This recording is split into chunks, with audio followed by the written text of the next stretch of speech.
განსაკუთრებული მადლობა საზოგადოების წარმომადგენლებს, სხვადასხვა დარგის წარმომადგენლებს, სპეციალისტებს, ექსპერტებს. მადლობა მინდა გადავუხადო დედაქალაქის მერს, კომიტეტების თავმჯდომარებს, მინისტრებს, მინისტრის მოადგილეებს, რომლებიც უშუალოდ იყვნენ ჩართული პროგრამის მომზადებაში, ასევე ექსპერტებს, რომლებიც იყვნენ ჩართული ამ დოკუმენტის მომზადებაში, ყველას განსაკუთრებული მადლობა. ჩვენ წარმოგიდგენთ ქართული ოცნების საარჩევნო პროგრამას, რომელიც მოიცავს რეალურად ქვეყნის განვითარების ყველა სფეროს, თუმცა იმთავითვე მინდა გითხრათ, რომ ეს პროგრამა, რასაც დღეს წარმოგიდგენთ, მოიცავს დაახლოებით 20%-ს იმ აქტივობებისა, რომლებიც განხორციელდება შემდეგი 4 წლის განმავლობაში, დროის სიმცირის გამო იზოლებული ვიქნებით, რომ მხოლოდ ძირითად საკითხებზე გავაკეთოთ აქცენტი.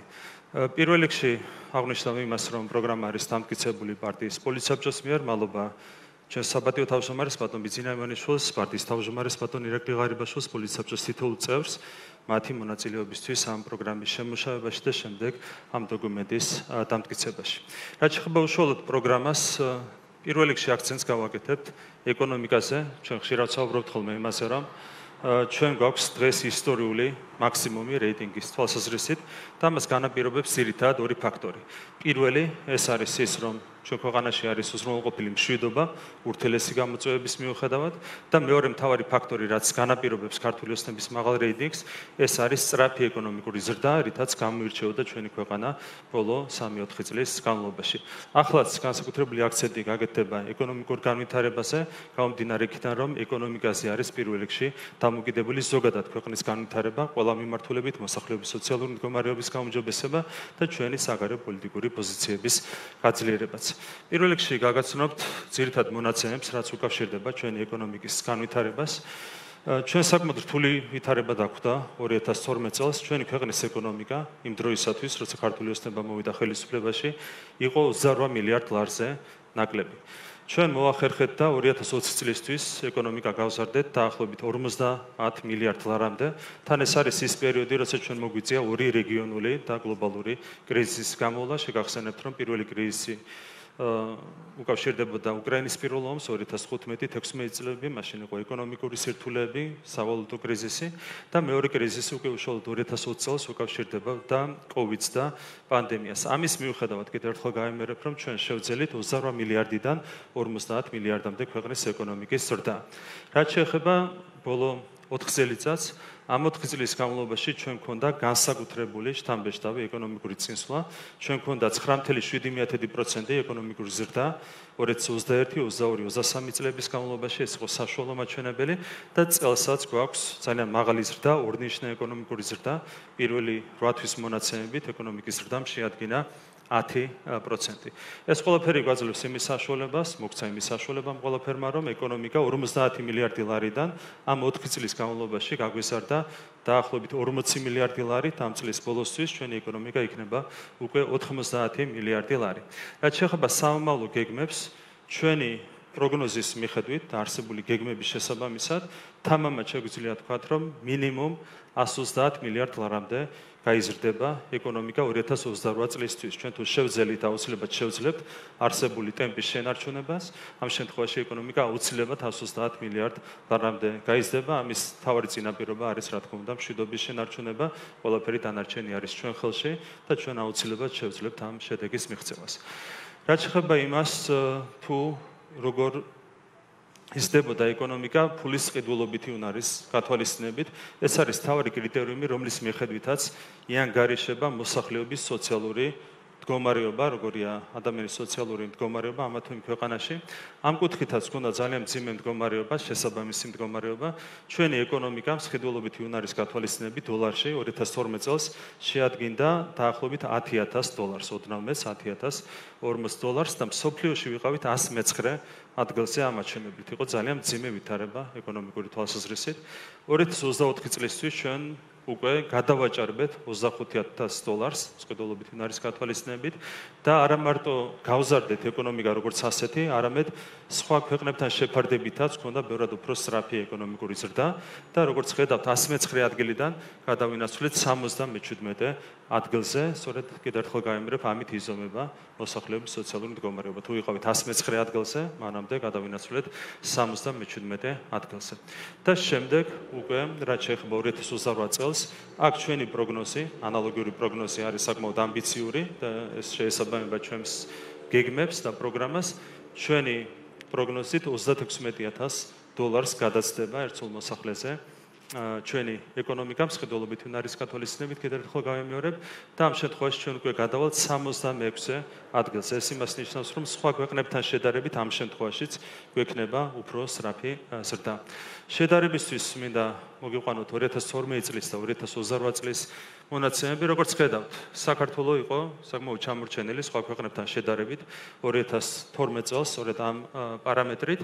ჩვენ დაახლოებით 4-ჯერ გვისრებდა საფრანგეთი, დიდი ბრიტანეთი და იტალია, დაახლოებით 2.5-ჯერ გვისრებდა საბერძნეთი, ბულგარეთთანაც ჰქონდა საკმაოდ სერიოზული ჩამორჩენა და ეს შემდეგ. გარდა ამისა, ჩვენ გვისრებდა ყველა კანდიდატი ქვეყანა, უკრაინის და მოლდოვის გარდა, უკრაინა მცირედით ჩამოგრჩებოდა და უკრაინასთან ჰქონდა შედარებით დიდი სხვაობა.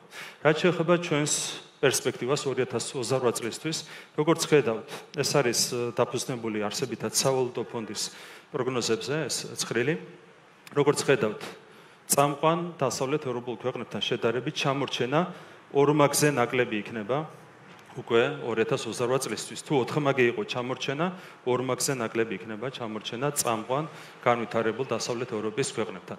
რაც შეეხება საბერძნეთს, ბულგარეთს, როგორც ხედავთ, აქ ჩამორჩენა იქნება უკვე მინიმალური და რაც შეეხება კანდიდატ ქვეყნებს, რომლებსაც მოლაპარაკებები აქვთ გახსნილი ევროკავშირთან, ჩვენ ვიქნებით ყველა ქვეყანაზე წინ. ეს არის ის დაპირება, რომელიც ძალიან თამამად შეგვიძლია გავცეთ იმ ტენდენციიდან გამომდინარე, რომელიც გვაქვს ჩვენ და იმ გეგმებიდან გამომდინარე, რომლებიც დღეს გვინდა წარმოგიდგინოთ.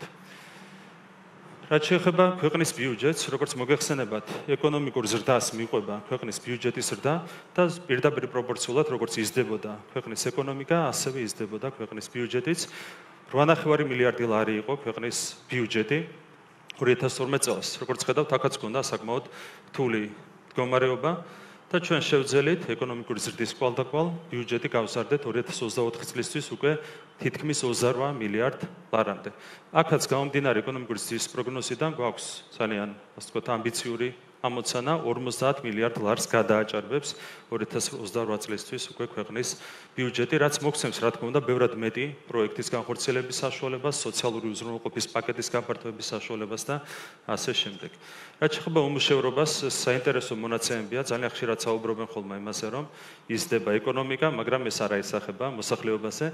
მთელი ეკონომიკა მიდის 20-25 ოჯახის ჯიბეში, ეს არის მესიჯი, რომელიც ძალიან უყვარს ოპოზიციას. სინამდვილეში ყველამ ვიცით, რომ ეკონომიკა ეს არ არის ნაღდი ფული, რომელიც შეიძლება ვინმე სახში წაიღოს. ეკონომიკის ზრდა ნიშნავს იმას, რომ იზრდება მომსახურება, იზრდება პროდუქცია, რომლის გამოშვებაც ხდება ქვეყანაში და ამაში არის უამრავი ადამიანი ჩართული და მის დასტურია ეს მონაცემები, რომლებიც ახლა მინდა წარმოგიდგინოთ, რაც შეეხება უმუშევრობას.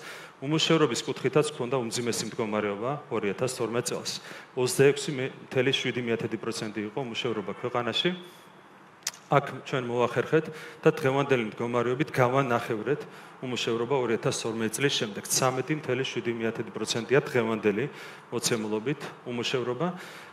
ამოცანა გვაქვს ძალიან ამბიციური და აბსოლუტურად რეალისტური ამბიციურთან ერთად 4%-მდე უმუშევრობის შემცირება, ეს არის ჩვენი ამოცანა. 4% ხაზი მინდა გავუსვა, არის საშუალო ევროპულ მაჩვენებელზე დაბალი მაჩვენებელი, საშუალო ევროპული მაჩვენებელი არის უმუშევრობის კუთხით 6%. ჩვენი ამბიციური ამოცანაა, რომ 6%-იან მაჩვენებელზე დაბლა განსაზღვროთ უმუშევრობა ჩვენს ქვეყანაში. ეს არის აბსოლუტურად რეალისტური ჩვენი პროგრამიდან და გეგმებიდან გამომდინარე. რაც შეეხება დასაქმებას, დასაქმების კუთხითაც ჰქონდა ანალოგიური პროგრესი. 1.217.000 ადამიანი იყო დასაქმებული თავის დროზე 2021 წელს, აქ არის 2021 წლის მონაცემები მოცემული და შედარებულია დღევანდელ მონაცემებს. მხოლოდ ბოლო 2.5 წლის განმავლობაში 170,000-ით გაიზარდა დასაქმების მაჩვენებელი ეს ქვეყანაში. მარტო 2.5 წელიწადში 2022 წლიდან მოყოლებული შეიქმნა 170,000 ახალი სამუშაო ადგილი. ამ ტემპის შენარჩუნების პირობებში, რაც აუცილებლად ასე მოხდება, ჩვენ შეგვიძლია თამამად გავცეთ დაპირება, რომ 2028 წლისთვის 200,000 სამუშაო ადგილი მინიმუმ დაემატება ჩვენს ქვეყანას. მადლობა. დასაქმებასთან ერთად, რა თქმა უნდა, ძალიან მნიშვნელოვანია ხელფასების ზრდა და ამ კუთხითაც ჩვენ გვქონდა საკმაოდ რთული ვითარება, 712.5 ლარი იყო 2012 წლისთვის საშუალო ხელფასი ჩვენს ქვეყანაში. უკვე დღევანდელი მონაცემებით ეს მაჩვენებელი არის გაზრდილი 2005 ლარამდე 2000 ლარს გადააჭარბა ახლა ამ მაჩვენებელმა. არსებული ტენდენციების პირობებში 3500 ლარამდე გაიზრდება 2028 წლისთვის საშუალო ხელფასი. რაც შეეხება ამ მონაცემებს, ეს მონაცემები არის უტყუარი ერთი მარტივი მიზეზის გამო, როდესაც ჩავუბრობ ჩვენ ელემენტარულად 2024 წლის მონაცემებზე, ეს მაჩვენებლები არის ის, რაც აისახება საბოლოო ჯამში ქვეყნის ბიუჯეტში. ადამიანები იხდიან საშემოსავლო გადასახადს, იზრდება დასაქმებული ადამიანების რაოდენობა, იზრდება მათი ხელფასები, ანაზღაურება, შემოსავლები და სწორედ ამით იზრდება ქვეყნის ბიუჯეტი. აქედან გამომდინარე, რა თქმა უნდა, ეს მონაცემები არის აბსოლუტურად უტყუარი, ისევ როგორც პროგნოზი 3500 ლარი არის აბსოლუტურად რეალური პროგნოზი, რასაც ჩვენ შეგვიძლია ვისაუბროთ 2028 წლისთვის. რაც შეეხება ეკონომიკური ზრდის ძირითად ფაქტორებს, ამას მინდა ხაზი გაუსვა. პირველი ეს არის ეფექტიანი ეკონომიკური პოლიტიკა, ეფექტიანი კანონმდებლობა, რომელიც ხელს უწყობს ბიზნესის განვითარებას, ხარს უჭერს ბიზნესს. მეორე ფაქტორი ეს არის ბიზნესის თავისუფლება. თქვენ გახსოვთ რა ვითარება იყო ჩვენს ქვეყანაში ბიზნესის კუთხით 2012 წლამდე. ბიზნესის რეკეტი, ტერორი იყო ერთ-ერთი მთავარი შტრიხი წინა ხელისუფლების ხელწერაში და ეს ვითარება რადიკალურად შეიცვალა, ფუნდამენტურად შეიცვალა. დღეს ბიზნესი არის სრულად თავისუფალი, რაც რა თქმა უნდა აისახება ეკონომიკის ზრდაზე. მშვიდობა და სტაბილურობა, ეს არის კიდევ ერთი ფაქტორი, ის ფაქტი, რომ ჩვენ მოახერხეთ მშვიდობის შენარჩუნება არის რა თქმა უნდა წამყვანი ფაქტორი ეკონომიკური ზრდის უზრუნველყოფისათვის. რაც შეეხება პოლიტიკურ სტაბილურობას, თქვენ გახსოვთ, რომ აქ გარკვეული სირთულეები, თუმცა ამ სირთულეების ფონზეც კი ჩვენ მოახერხეთ სერიოზულად ეკონომიკის გაძლიერება და მომდევნო წლების განმავლობაში, მას შემდეგ რაც კიდევ უფრო მეტად დავასტაბილურებთ პოლიტიკურ ვითარებას ჩვენს ქვეყანაში, რა თქმა უნდა, კიდევ უფრო მეტად და სწრაფად გავსდით ჩვენს ეკონომიკას. და ბოლოს ეფექტიანი მენეჯმენტი, მეოთხე ფაქტორი, რა თქმა უნდა, მხოლოდ პოლიტიკა, მხოლოდ თავისუფლება არ არის საკმარისი იმისათვის, რომ ეკონომიკა განვითარდეს, არც მხოლოდ მშვიდობა არ არის ამისათვის საკმარისი. ჩვენ გვყავს ძალიან ძლიერი გუნდი ჩვენს მართულ გუნდს გულისხმობ მის ეკონომიკურ გუნდს, პირველი ვიცე-პრემიერის ბატონი ლევან დავითაშვილის ხელმძღვანელობით და ეს გუნდი არის თავარი გარანტია იმისა, რომ მუდმივ რეჟიმში გრძელდება ზრუნვა ქვეყნის ეკონომიკის განვითარებას და რა თქმა უნდა ეს გუნდი გააგრძელებს მომავალშიც აქტიურად მუშაობას იმისათვის, რომ ჩვენ შევინარჩუნოთ სწრაფი ეკონომიკური წინსვლა. მე მარტივად შემიძლია გითხრათ, რომ ინტელექტით რო აიღოთ მარტო ჩვენი ეკონომიკური გუნდი, მთელ ოპოზიციას ერთად გადააჭარბებს.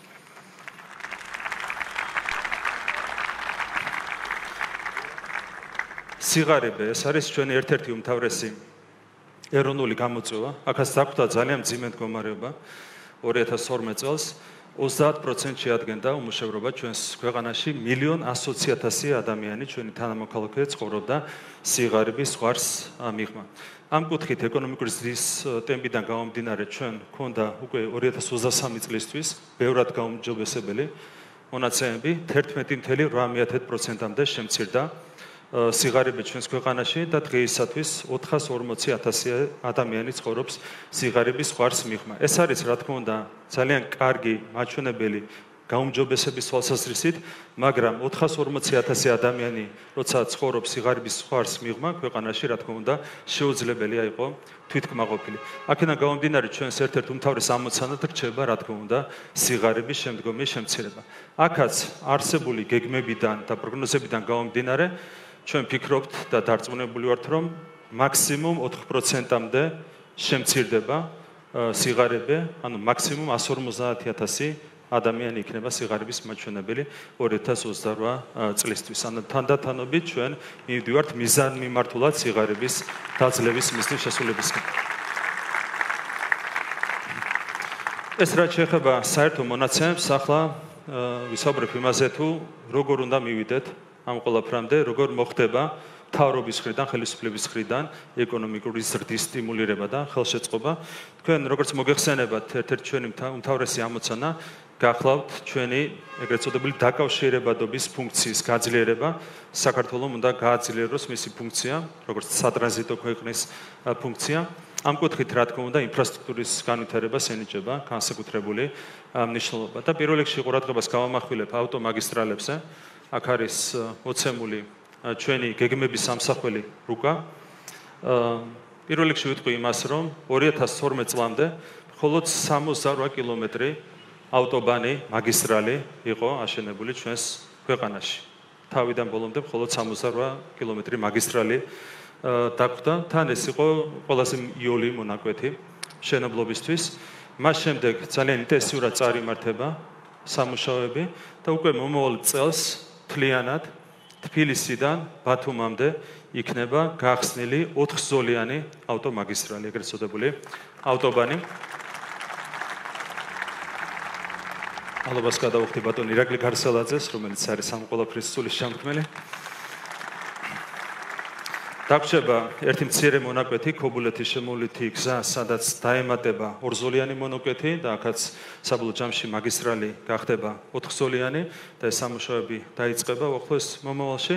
ასევე დაიწყება ბათუმის სარფის საკმაოდ რთული მონაკვეთის მშენებლობა. ეს არის ერთ-ერთი პროგრამის შემადგენელი ნაწილი. ასევე გამომდინარე იქიდან, რომ ჩვენ მუშაობთ ანაკლის პორტის განვითარებაზე, დაგჭირდება საგანგებო გზის გაჭრა, რომელიც მიავა თეკლათიდან ანაკლიამდე. რაც შეეხება აღმოსავლეთ საქართველოს, აქ დაგეგმილია აზერბაიჯანის და სომხეთის საზღვრებთან დამაკავშირი მაგისტრალების დასრულება, აქაც საუბარია 4-ზოლიან ავტომაგისტრალზე. ასევე რაც შეეხება კახეთის მონაკვეთს, უკვე დასრულებულია თბილისის საგარეჯოს დამაკავშირებელი ავტომაგისტრალის 4-ზოლიანი ავტომაგისტრალის მშენებლობა, გაიხსნა რამდენიმე დღის წინ და დასრულდება 2028 წლის ჩათვლით, მომავალ წელს უკვე დასრულდება ბადიაურამდე მონაკვეთის მშენებლობა. ამის შემდეგ უკვე დაიწყება შემდეგი მონაკვეთის, ჩალოუბნამდე მონაკვეთის მშენებლობა, რაც შეეხება ჩალოუბნიდან თელავამდე დამაკავშირებელ გზას. მნიშვნელოვანი მონაკვეთი არის უკვე გახსნილი, ასევე ბაკურ-ციხე-წნორის მონაკვეთი არის გახსნილი, ასევე დაიწყება ლაგოდეხის შემოვლითი გზის მშენებლობა, რაც ამ ქალაქისთვის არის ძალიან მნიშვნელოვანი. ასევე დაიწყება და დასრულდება ბოლომდე იქნება მიყვანილი თბილისი-რუსთავის დამაკავშირი 4-ზოლიანი მაგისტრალის მშენებლობა, რაც ძალიან მნიშვნელოვანია თბილისისა და რუსთავის დაკავშირებისთვის, ასევე თბილისის შემოსასვლელ გასასვლელი ავტომაგისტრალის მშენებლობა დაიწყება უახლოეს მომავალში. ასევე ძალიან მნიშვნელოვანია სტეფანწმინდის მონაკვეთი, სადაც გაიჭრა 9 კილომეტრიანი უნიკალური გვირაბი, კობიქვეშეთის გვირაბი და ეს მონაკვეთი, რომელიც დააკავშირებს ამ გზის მონაკვეთს სტეფანწმინდამდე, უახლოეს მომავალში დასრულდება, ასევე დაიწყება გზის მშენებლობა, რომელიც არის პირველი სამხრეთის მონაკვეთი დამაკავშირებელი სტეფანწმინდასთან. საბოლოო ჯამში ამ გზის დასრულების შემდეგ სტეფანწმინდამდე მგზავრობას დაჭირდება საათნახევარი დაახლოებით და კახეთის მაგისტრალის დასრულების შემდეგ თელავამდე მგზავრობას დაჭირდება დაახლოებით საათი და 20 წუთი. რაც ყველაფრისთვის არის მნიშვნელოვანია მობილობისთვის, ჩვენი მოსახლეობისთვის, ეკონომიკის განვითარებისთვის. მადლობა მთლიანად გუნდს, რომელიც მუშაობს ამ საკითხებზე. კიდევ ერთხელ გავიმეორებ, რომ დაკავშირებადობის კუთხით არის ამ პროექტების განხორციელება ძალიან მნიშვნელოვანი. ჩვენ ერთმანეთს ვაკავშირებთ უფრო სწრაფად რამდენიმე ქვეყანას, თურქეთი, საქართველო, აზერბაიჯანი, სომხეთი და შემდეგ რა თქმა უნდა ეს ინფრასტრუქტურა იშლება სხვა მიმართულებებით. შესაბამისად, ეკონომიკური თვალსაზრისით, განსაკუთრებით ახალი რეალობის გათვალისწინებით, რაც არის შექმნილი ჩვენს რეგიონში, ამ პროექტების განხორციელებას ბუნებრივია განსაკუთრებული მნიშვნელობა ენიჭება. ანაკლის პორტი იწყება უკვე სამუშაოები, როგორც მოგეხსენებათ, გაფორმდა ხელშეკრულება ჩინურ-სინგაპურულ კონსორციუმთან, ასევე ბელგიური კომპანია დაიწყებს მუშაობას უშუალოდ პორტის გაღრმავებაზე და საბოლოო ჯამში პირველი ფაზა ამ პროექტის დასრულდება 2029 წელს. პირველ გემებს ანაკლის პორტი მიიღებს სწორედ 2029 წლისთვის 600,000 კონტეინერი წელიწადში, ეს იქნება გამტარობა ამ პორტის და 600 მილიონი დოლარის ინვესტიცია ჩაიდება მხოლოდ პირველი ფაზის განმავლობაში. რა თქმა უნდა, ეკონომიკური ზრდისთვის ეს არის უმნიშვნელოვანესი პროექტი. ასევე ბოლომდე იქნება ახლა მომავალში მიყვანილი რკინიგზის მოდერნიზაციის პროექტი, რაც არის მნიშვნელოვანი დაკავშირებადობის განსავითარებლად. გამტარუნარიანობა გაიზრდება 27 მილიონი ტონიდან 58 მილიონ ტონამდე. ეს პროექტიც არის საკვანძო მნიშვნელობის ბუნებრივია ჩვენი სატრანზიტო ფუნქციის განსავითარებლად. რაც შეეხება საერთაშორისო აეროპორტებს, ორი საერთაშორისო აეროპორტი უნდა გამოვყოთ, თბილისის და ქუთაისის აეროპორტები დღეისათვის ქუთაისის აეროპორტის გამტარუნარიანობა გზავნ ნაკადი ამ აეროპორტში არის 1,700,000 და მას შემდეგ რაც გაფართოვდება აეროპორტი, ტერმინალი 5 მილიონამდე გზავრს უმას მიძლებს ეს აეროპორტი. რაც შეეხება თბილისში არის დაგეგმილი მეგა პროექტი, სრულიად ახალი საერთაშორისო აეროპორტის შენებლობა, ვაზიანის აეროპორტის შენებლობა. თბილისის დღევანდელ აეროპორტს შეუძლია მხოლოდ 4 მილიონი გზავრის მიღება, თუმცა ჩვენ გვაქვს პროგნოზი, რომ ნაკადები წლიდან წლამდე გაიზრდება და ამას უნდა უპასუხოს, რა თქმა უნდა, ჩვენმა ინფრასტრუქტურამ. ახალი აეროპორტი მიიღებს უკვე 18 მილიონ გზავრს. ესეც არის საკონცო მნიშვნელობის მქონე პროექტი. ჩვენი ქვეყნისთვის. ასევე თქვენ მოგეხსენებათ, რომ ჩვენ აქტიურად მუშაობთ შავი ზღვის გადამცემი კაბელის განვითარებაზე. აქ საქმე ეხება ელექტროენერგიის გადაცემას, ასევე ინტერნეტის გადაცემას. საერთო სიგრძე ამ კაბელის არის 1155 კილომეტრი და სამუშაოების დასრულება იგეგმება 2030 წლისთვის. ეს კაბელი მოგცემს იმის საშუალებას, რომ ინტერნეტი კიდევ უფრო სწრაფად დაუკავშირდეს ევროპულ ინფრასტრუქტურას და ეს ყველაფერი მოგცემს ასევე ელექტროენერგიის ევროპაში ექსპორტის შეასრულებას. ამ კუთხით არის, რა თქმა უნდა, უმნიშვნელოვანესი ამ პროექტის განხორციელება. ჩვენი პარტნიორები არიან კონკრეტული ქვეყნები, აზერბაიჯანი, რუმინეთი, უნგრეთი, მათთან პარტნიორობით განხორციელდება ეს უმნიშვნელოვანესი პროექტი. გარდა იმისა, რომ ჩვენ გვაქვს შექმნილი სათანადო გარემო პოლიტიკური ჩარჩო, საკანონმდებლო ჩარჩო ბიზნესის განვითარებისთვის, მთავრობა ახორციელებს უშუალო პროგრამებს, რომლებიც არის განკუთვნილი ბიზნესის მხარდაჭერისთვის. არის გადაღებული თემა, ოპოზიციას უყვარს ხოლმე ამაზე საუბარი, აბა სად არის 100 საწარმო, რომელიც იყო დაპირებული 2012 წელს, მხოლოდ ამ პროგრამის ფარგლებში, რასაც ქვია ბიზნესის მხარდაჭერის პროგრამები, მათ შორის აწარმოა საქართველოში. საქართველოში 2012 წლიდან დღემდე შეიქმნა 700 ახალი საწარმო და 800 საწარმო გაფართოვდა და გადაიარაღდა. ეს არის ძალიან დიდი მიღწევა, რომელიც ამ პროგრამას შეეძლო მოეტანა და მოიტანა კიდეც. სამომავლოდ დაგეგმილია ამ პროგრამების გაფართოება საერთო ბიუჯეტით შემდეგი 4 წლისთვის 1,5 ლარი. ამ ყველაფრით ისარგებლებს 11,000-მდე მეწარმე, გაჩნდება გეგმის მიხედვით 5,000 ახალი მეწარმე სუბიექტი და ქვეყანას დაემატება მხოლოდ ამ პროგრამების საფუძველზე 70,000 ახალი სამუშაო ადგილი.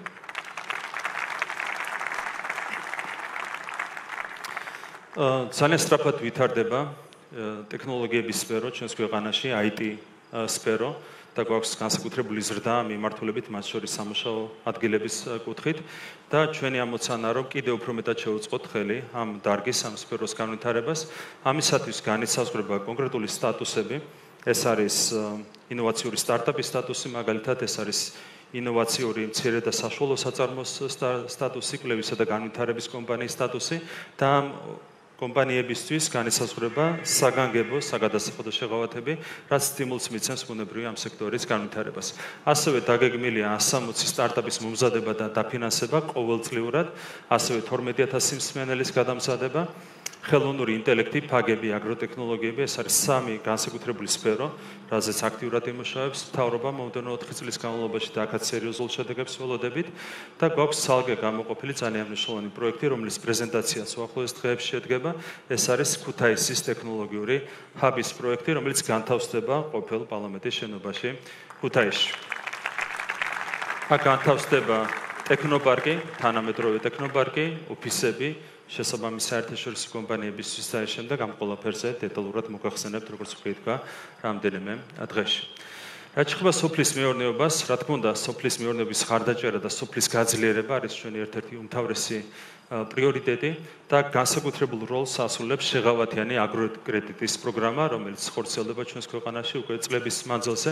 ამ პროგრამის ფარგლებში გაიცა 6,5 მილიარდი ლარის შეღავათიანი სესხი ჩვენს ქვეყანაში, სადაც სახელმწიფოს თანამონაწილეობა, ბიუჯეტის თანამონაწილეობა იყო დაახლოებით მილიარდი ლარი. ბენეფიციარი ყავდა 57,000-ზე მეტი ამ პროგრამას, რაც შეეხება სამომავლო გეგმებს. მომდევნო 4 წლის განმავლობაში გამოიყოფა ამ პროგრამის ფარგლებში 800 მილიონი ლარი, რაც უზრუნველყოფს 5 მილიარდ ლარზე მეტი კერძო ინვესტიციების მოზიდვას სოფლის მეურნეობის სფეროში. ასევე მთავრობის ხარდაჭერით შეიქმნა 400-ზე მეტი გადამამუშავებელი საწარმო და შემნახველი ობიექტი, რაც ძალიან მნიშვნელოვანია ბუნებრივია, ფერმერებისთვის, გლეხებისთვის, მოსავლის დაბინავებასთან არის პირდაპირ დაკავშირებული ეს ყველაფერი.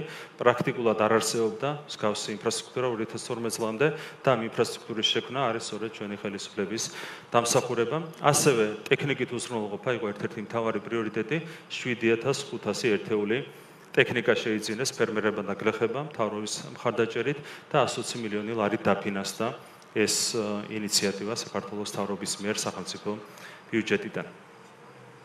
დანერგე მომავალი ეს არის ერთ-ერთი მნიშვნელოვანი პროგრამა, რომელიც ხორციელდება და ამ პროგრამის ფარგლებში 23600 ჰექტარი ახალი ბაღები გაშენდა ჩვენს ქვეყანაში. ინვესტიცია განხორციელდა მთლიანობაში 360 მილიონი ლარის ოდენობით და მომავალი 4 წლის განმავლობაში არის დაგეგმილი 100 მილიონი ლარის ინვესტიციის გამოყოფა კონკრეტულად ამ მიზნით და ამ ყველაფრის საფუძველზე 10000 ჰექტარი ახალი ბაღები გაშენდება მთელი ქვეყნის მასშტაბით. მელიორაციის კუთხითაც ჰქონდა ძალიან რთული მდგომარეობა 2012 წლისთვის 59000 ჰექტარი იყო იმ ფართობების მოცულობა, რომლებიც იყო წყლით და დრენაჟით უზრუნველყოფილი. 2024 წლისთვის უკვე 210000 ჰექტარამდე გაიზარდა ეს მაჩვენებელი, რაც ხელს უწყობს ბუნებრივია სოფლის მეურნეობის განვითარებას. შემდეგი 4 წლის განმავლობაში ამ სფეროს მოხმარდება 1 მილიარდი ლარი და 2028 წლისთვის უკვე 260000 ჰექტარამდე გაიზრდება შესაბამისი ფართობების მოცულობა. მათ შორის განსაკუთრებული ყურადღება დაეთმობა ილტოს წყალსაცავის მშენებლობას. დამოუკიდებელი საქართველოს ისტორიაში არც ერთი წყალსაცავი საქართველოში არ შექმნილა. ეს იქნება პირველი წყალსაცავი, რომელიც შეიქმნება დამოუკიდებელი საქართველოს ისტორიაში, რომელიც მოემსახურება მთლიანად კახეთის რეგიონს და ხელშეუწყობს კახეთში აგრარული მეურნეობის განვითარებას.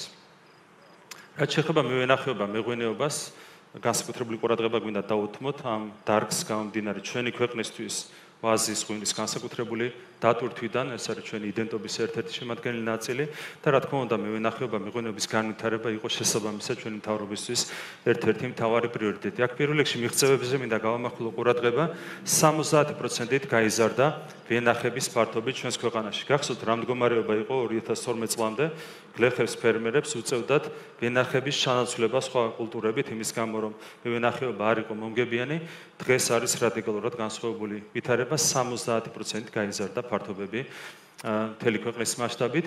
ყურძნის გადამუშავებას რაც შეეხება, მხოლოდ 52000 ტონა ყურძნის გადამუშავება ხდებოდა და უკვე 300000 ტონამდე გაიზარდა ეს მაჩვენებელი, ეს არის 2023 წლის მონაცემები. ღვინის ექსპორტი მთლიანობაში იყო 65 მილიონი დოლარი და გაიზარდა 259 მილიონ დოლარამდე ეს მაჩვენებელი. რაც შეეხება მევენახეების შემოსავალს, საბოლოო ჯამში რა თქმა უნდა, ჩვენთვის უმთავრესი ამოცანაა, რომ ადამიანის ჯიბემდე მივიდეს ის სიკეთე, რომელსაც ვიღებთ ეკონომიკური განვითარებიდან და ეს არის ერთ-ერთი საუკეთესო ინდიკატორი. ჩვენი მევენახეების შემოსავალი მთლიანობაში 2012 წელს შეადგენდა 70 მილიონ ლარს და შარშანდელი მონაცემებით უკვე 350 მილიონ ლარს შეადგენდა წელს არის პროგნოზირებული კიდევ უფრო მაღალი მაჩვენებელი, ანუ ის ზრდა, რომელიც შეეხება მევენახეობა, მეღვინეობის სფეროს პირდაპირ აისახება, რა თქმა უნდა, გლეხებისა და ფერმერების შემოსავლებზე. 2028 წლისთვის პროგნოზი არის, რომ ექსპორტის მოცულობა გაიზრდება 9 მილიარდ დოლარამდე და რა თქმა უნდა, ამის შესაბამისად გაიზრდება ჩვენი მევენახეების და მეღვინეობის შემოსავლებიც. რაც შეეხება აგრობიზნესის გამოშვებას, საბოლოო ჯამში, რა თქმა უნდა, ეს საერთო მონაცემები ითარგმნება კონკრეტულ სტატისტიკურ მაჩვენებლებში. 7.6 მილიარდი ლარი იყო აგრობიზნესის გამოშვება 2012 წელს. 2023 წლისთვის უკვე გამოშვებამ შეადგინა დაახლოებით ორჯერ მეტი, 16.6 მილიარდი ლარი და 2028 წლისთვის პროგნოზი არის 24 მილიარდ ლარზე მეტი. რაც შეეხება ექსპორტს, აგროპროდუქციის ექსპორტს, 9 მილიარდი დოლარი იყო დაახლოებით ექსპორტის მოცულობა. თითქმის მილიარდ 9-მდე გაიზარდა ექსპორტის მოცულობა და 2028 წლისთვის პროგნოზი არის 2.3 მილიარდი დოლარი. რა თქმა უნდა, ესეც საბოლოო ჯამში აისახება სოფლის მეურნეობის სექტორში დასაქმებული ადამიანების სოციალურ მდგომარეობას. რაც შეეხება სოფლის მეურნეობის დაფინანსებას, 3 მილიარდი ლარი იქნება მთლიანობაში გამოყოფილი სოფლის მეურნეობაზე შემდეგი 4 წლის განმავლობაში. შედარებისთვის 2012 წელს წლიურ ბიუჯეტში ეს თანხა შეადგენდა 172.5 მილიონ ლარს. წელიწადში 200 მილიონი ლარიც კი არ იხარჯებოდა სოფლის მეურნეობაზე, ეს დარგი იყო აბსოლუტურად მიტოვებული, რაც აისახებოდა, რა თქმა უნდა, სოფლად მცხოვრები ადამიანების მდგომარეობაზე 3 მილიარდი მხოლოდ 4 წლის განმავლობაში იქნება გამოყოფილი. აქაც არის ერთ-ერთი ვადაღებული თემა იყო ქართული ოცნების ბატონი ბიზინა ივანიშვილის დაპირება, რომ მილიარდი მოხმარდებოდა სოფლის აღორძინებას. არათუ მილიარდზეა საუბარი, ამ წლების განმავლობაში მრავალი მილიარდი უკვე მოხმარდა სოფლის აღორძინებას და მარტო შემდეგი 4 წლის განმავლობაში დამატებით 3 მილიარდი მოხმარდება. ანუ ძალიან დიდი გადაჭარბებით არის ეს დაპირება შესრულებული. ტურიზმი, მოგეხსენებათ, არის ერთ-ერთი მნიშვნელოვანი დარგი ჩვენი ქვეყნის ეკონომიკისთვის და ზოგადად ჩვენ ვამაყობთ იმით, რომ ვართ სტუმართ მასპინძლობით განთქმული ქვეყანა, აქედან გამომდინარე, ტურიზმის განვითარება ჩვენთვის აქვს არა მხოლოდ ეკონომიკური, არამედ კულტურული დატვირთვაც და შეგვიძლია ვიამაყოთ იმით, რომ ამ მიმართულებითაც გვაქვს ძალიან სერიოზული ზრდა. აქაც 2012 წელს 4.7 მილიონი, 4.700.000 ვიზიტორი ყავდა ქვეყანაში. 2024 წელს ეს მაჩვენებელი შეადგენს უკვე თითქმის 8 მილიონს და 11 მილიონამდე გაიზრდება ვიზიტორების რაოდენობა უკვე 2028 წლისთვის. ანუ გვაქვს ძალიან კარგი ტემპი და ძალიან კარგი დინამიკა. რაც შეეხება ტურიზმიდან შემოსავლებს, აქ მონაცემები კიდევ უფრო შთამბეჭდავია. 1.4 მილიონი დოლარი იყო შემოსავლები ტურიზმიდან ჩვენი ქვეყნისთვის 2012 წელს. 2024 წელს უკვე 4.5 მილიარდ დოლარამდე იზრდება შემოსავლები და 2028 წლისთვის საპროგნოზო მაჩვენებელი არის 6.4 მილიარდი დოლარი. რა თქმა უნდა, ეს შემოსავლებიც აისახება საბოლოო ჯამში ჩვენი მოსახლეობის შემოსავლესა და მოსახლეობის სოციალურ მდგომარეობაზე. ასევე შთამბეჭდავი მონაცემები გვინდა წარმოგიდგინოთ სასტუმროებთან დაკავშირებით, ეგრეთ წოდებულ განთავსების ობიექტებთან დაკავშირებით, რაც მოიცავს სასტუმროებს, გესტჰაუსებს, მსგავსი ტიპის ობიექტებს. მხოლოდ 777 სასტუმრო ფუნქციონირებდა ჩვენს ქვეყანაში 2012 წელს 23,000 ადგილით. 2024 წლისთვის უკვე 2363 სასტუმრომდე იზრდება ეს მაჩვენებელი 108,000 ადგილით. ანუ წარმოიდგინეთ, რომ დაახლოებით რამდენი გამოდის 4.5-ჯერ არის გაზრდილი ადგილების რაოდენობა სასტუმროების სექტორში და 2028 წლისთვის უკვე რაც არის პრაქტიკულად, ასე ვთქვათ, გეგმის ნაწილი, მიმდინარე, ასე ვთქვათ, პროექტების ნაწილი 2680-მდე გაიზრდება სასტუმროების რაოდენობა და 152,700-მდე გაიზრდება ადგილების რაოდენობა უშუალოდ ამ სასტუმროებში. ანუ საბოლოო ჯამში ხედავთ, რომ ზრდა არის დაახლოებით 6 მაგი 2012 წელთან შედარებით. მთლიანობაში შემდეგი 4 წლის განმავლობაში კერძო ინვესტიციები დაახლოებით მილიარდ ლარს შეადგენს მხოლოდ ამ სასტუმროების მიმართულებით. რაც შეეხება თვითონ მთავრობის ინვესტიციას, მილიარდ ლარზე მეტი არის გათვალისწინებული ტურისტული ინფრასტრუქტურის განვითარების მიმართულებით. აქ შედის მათ შორის ურბანული განახლების პროექტები, ყველანაირად მოხდება ჩვენ ქვეყანაში ტურიზმის განვითარების სტიმულირება.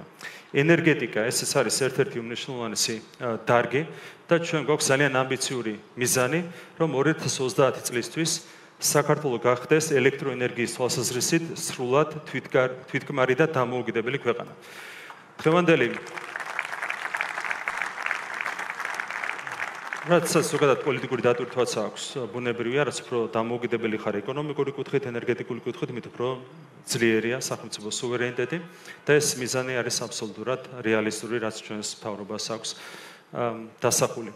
დღეისათვის ჩვენ თითქმის ყოველი თვის განმავლობაში გვჭირდება ელექტროენერგიის იმპორტირება და 2030 წლისთვის აღარ ვიქნებით საერთოდ დამოკიდებული იმპორტზე, პირიქით ძალიან დიდი მოცულობით ელექტროენერგიის ექსპორტირება მოხდება სხვადასხვა ქვეყანაში.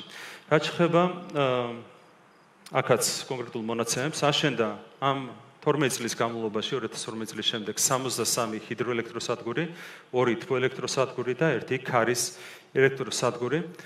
რაც შეეხება ელექტროენერგიის გამომუშავებას, ეს ძალიან საინტერესო მონაცემებია. 2012 წლისთვის 3359 მეგავატ დადგმულ სიმძლავრე შეადგენდა მთლიანად გენერაცია ქვეყანაში. 2024 წლისთვის უკვე 4600-მდე იზრდება, ანუ უკვე გვაქვს სერიოზული ზრდა და გვაქვს უკვე მიმდინარე პროექტები, რომლებიც არის უკვე დამუშავებული და ეს ყველაფერი გვაძლევს იმის თამამათქმის საშუალებას, რომ 2028 წლისთვის გამომუშავება გადააჭარბებს 8000 მეგავატს. და და 2030 წლისთვის არსებული გეგმის მიხედვით და უკვე დაწყებული სამუშაოების მიხედვით 10,000 მეგავატს გადასდება გამომუშავება. სწორედ ეს მოგცემს იმის საშუალებას, რომ ჩვენ ელექტროენერგიის კუთხით ვიყოთ აბსოლუტურად დამოუკიდებელი ქვეყანა. რაც შეეხება ინვესტიციებს, აქაც გვაქვს ძალიან კარგი მონაცემები ბოლო წლების განმავლობაში. ბოლო 2.5 წლის განმავლობაში პირდაპირ უცხოური ინვესტიციების მოცულობამ შეადგინა 5 მილიარდი დოლარი. რაც გვაძლევს, რა თქმა უნდა, ოპტიმისტური პროგნოზის გაკეთების საშუალებას, არსებულ ტენდენციებს შევინარჩუნებთ, რა თქმა უნდა, ეკონომიკური ზრდის კვალდაკვალ გაიზრდება ინვესტიციები ჩვენს ეკონომიკაში და ჩვენი, ასე ვთქვათ, პროგნოზი არის ის, რომ შემდეგი 4 წლის განმავლობაში დამატებით 9 მილიარდი დოლარის პირდაპირ უცხოური ინვესტიციები იქნება მოზიდული. ამისთვის ახლაც მიმდინარეობს უშუალო სამუშაოები, უახლოესი კვირების განმავლობაში არის დაგეგმილი კონკრეტული ხელშეკრულებების გაფორმება, რომლითაც მრავალ მილიარდიანი ინვესტიციები შეიძლება იქნეს მოზიდული. რეგიონულ განვითარებას რაც შეეხება, რა თქმა უნდა, ძალიან მნიშვნელოვანია, რომ თანაბრად გადანაწილდეს სიკეთე მთელი ქვეყნის მასშტაბით სხვადასხვა რეგიონზე და ამ კუთხით გაგრძელდება ინვესტიციების განხორციელება. რეგიონული განვითარების ფონდის ფარგლებში 2 მილიარდ ლარზე მეტი იქნება გამოყოფილი რეგიონების განვითარებისთვის. სოფლის ხარდაჭერის პროგრამის ფარგლებში შემდეგი 4 წლის მანძილზე 400 მილიონი იქნება მინიმუმ გამოყოფილი. მთის ფონდის ფარგლებში 155 მილიონი მინიმუმ და ასევე ჩვენ ვიწყებთ სპეციალურ პროგრამას, რომელიც უკავშირდება გამყოფი ხაზის პირას მდებარე დასახლებებში ინფრასტრუქტურის განვითარებას. ამისათვის ყოველწლიურად 20 მილიონი ლარი იქნება გამოყოფილი უშუალოდ გამყოფი ხაზის პირას მდებარე სოფლებისთვის. ასევე ცალკე გვაქვს მუნიციპალური ტრანსპორტის პროგრამა, რომლისთვისაც 4 წლის მანძილზე 200 მილიონი ლარი იქნება გამოყოფილი, გაუმჯობესდება სატრანსპორტო ინფრასტრუქტურა, მომსახურება სხვადასხვა მუნიციპალიტეტში, რეგიონებში. ბიუჯეტები ძალიან კარგად ასახავს იმ განვითარებას, რომელიც გვაქვს რეგიონების კუთხით. თბილისის ბიუჯეტი 2012 წელს შეადგენდა მხოლოდ 657 მილიონ ლარს. 2024 წლისთვის ბიუჯეტმა უკვე გადააჭარბა 2 მილიარდ ლარს და 2028 წლისთვის საპროგნოზო მაჩვენებელი არის 2 მილიარდ 250 მილიონი ლარი. აქ არ შედის ის პროექტები, რომლებიც დაფინანსდება ცენტრალური ბიუჯეტიდან, თბილისის მერიას აქვს ძალიან სერიოზული გეგმები, რომელიც მათ შორის უკავშირდება მეტროპოლიტენის ქსელის გაფართოებას, გამზირების რეაბილიტაციას და ამ შემდეგ. ასეთი პროექტებისთვის დამატებით ამ 2 მილიარდ 250 მილიონის მიღმა იქნება გამოყოფილი დამატებითი რესურსები ცენტრალური ბიუჯეტიდან. რაც შეეხება სხვა მუნიციპალიტეტს, 68 მუნიციპალიტეტს, 68 მუნიციპალიტეტის ბიუჯეტი ჯამში 2012 წელს იყო დაახლოებით 1 მილიარდ 300 მილიონი ლარი. რაც არსებითად, როგორც ეს ყოფნიდა მხოლოდ ადმინისტრაციული ხარჯების დაფარვას, 2024 წლის ბიუჯეტების ჟამი მხოლოდ რეგიონებში არის უკვე 3 მილიარდ 342 მილიონი და 2028 წლის საპროგნოზო მაჩვენებელი არის 4 მილიარდ 595 მილიონი. მაგალითები გვინდა მოგიყვანოთ რამდენიმე ქალაქის მაგალითი. პირველი არის ქუთაისი. ქუთაისის განვითარება სჭირდება, რა თქმა უნდა, დამატებითი ინვესტიციები. 2012 წელს ქუთაისის ქალაქის ბიუჯეტი შეადგენდა 62 მილიონ ლარს. უკვე მომავალ წელს ბიუჯეტი გაიზრდება დაახლოებით 195 მილიონ ლარამდე და 2028 წლისთვის გაიზრდება 225 მილიონ ლარამდე. აქაც ხედავთ რა მასშტაბის ზრდა არის უზრუნველყოფილი ამ წლების განმავლობაში. რუსთავი 59 მილიონი იყო 2012 წელს, 180 მილიონამდე გაიზრდება უკვე მომავალ წელს, 210 მილიონი იქნება 2028 წლის მაჩვენებელი. ფოთი 31 მილიონი 100 მილიონს გადააჭარბებს მომავალ წელს და დაახლოებით 115 მილიონი გვექნება ფოთის ბიუჯეტი 2028 წლისთვის. ანუ აქაც ხედავთ, რომ ზრდა თითოეული მუნიციპალიტეტის მიხედვით არის ძალიან შთამბეჭდავი, რაც აისახება უკვე და მომავალშიც აისახება, რა თქმა უნდა, ინფრასტრუქტურის განვითარებაზე, მომსახურების ხარისხის გაუმჯობესებაზე, მოსახლეობის სოციალურ უზრუნველყოფაზე და ასე შემდეგ.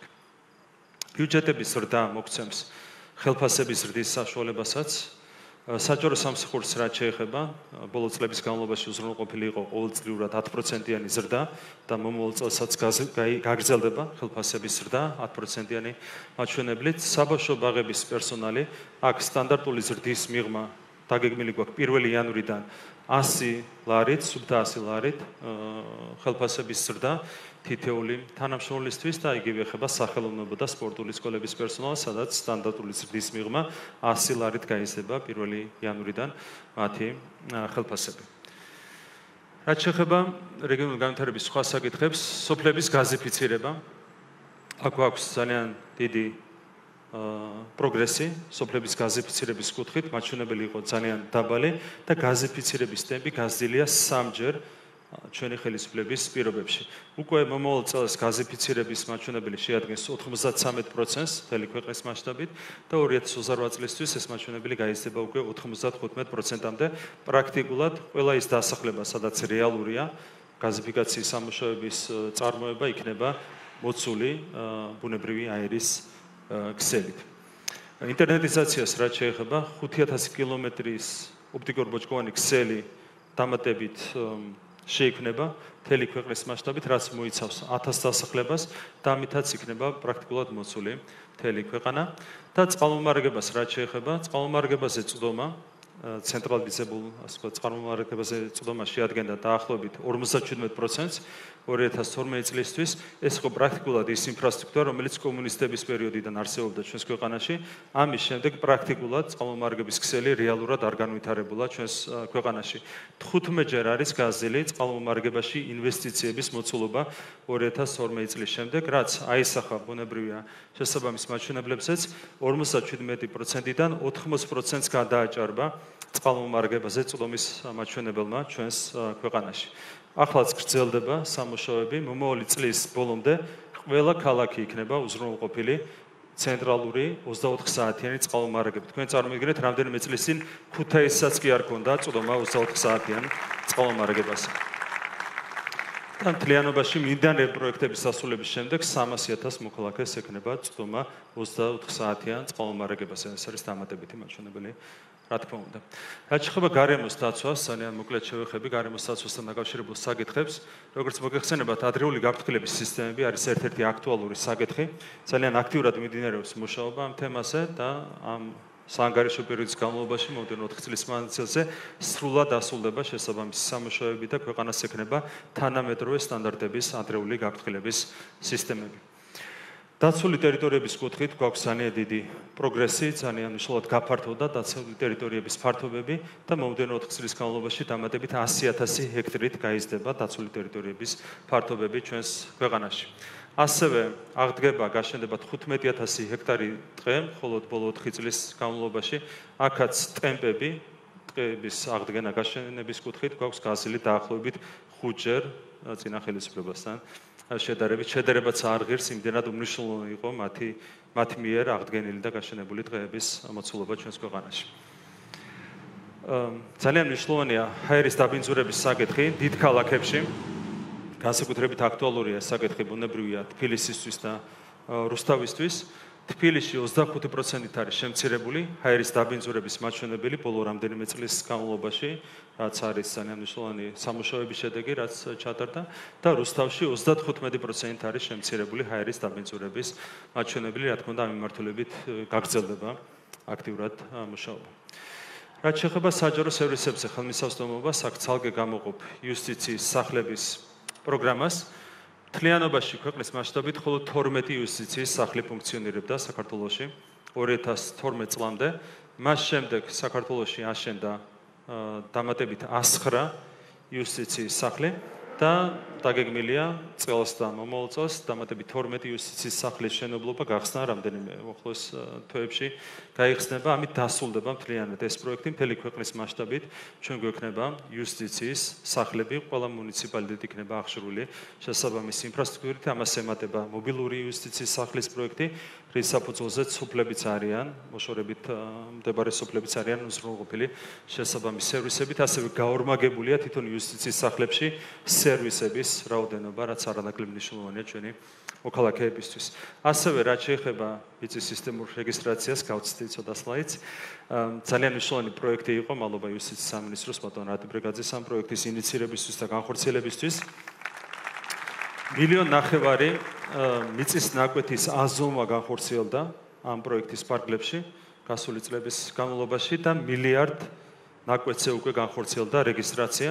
დამატებითი ბიუჯეტი იქნება გამოყოფილი მომდევნო წლების განმავლობაში იმისათვის, რომ დამატებით ეს 500,000 ნაკვეთის დარეგისტრდეს შესაბამის მფლობელებზე. ძალიან დიდია მოცვა მოქალაქეების კუთხით, რაც აქვს ამ პროექტზე. კიდევ ერთხელ დიდი მადლობა ამ პროექტის განხორციელებისთვის. რაც შეეხება განათლებას, განათლების სფეროშიც გვაქვს ძალიან მნიშვნელოვანი ზრდა, 4-ჯერ გაიზარდა განათლების დაფინანსება 2012 წლის შემდეგ.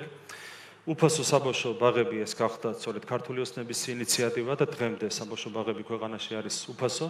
ასევე უფასო სახელმძღვანელოების პროგრამაც ამოქმედა სწორედ ჩვენი ხელისუფლების ინიციატივით.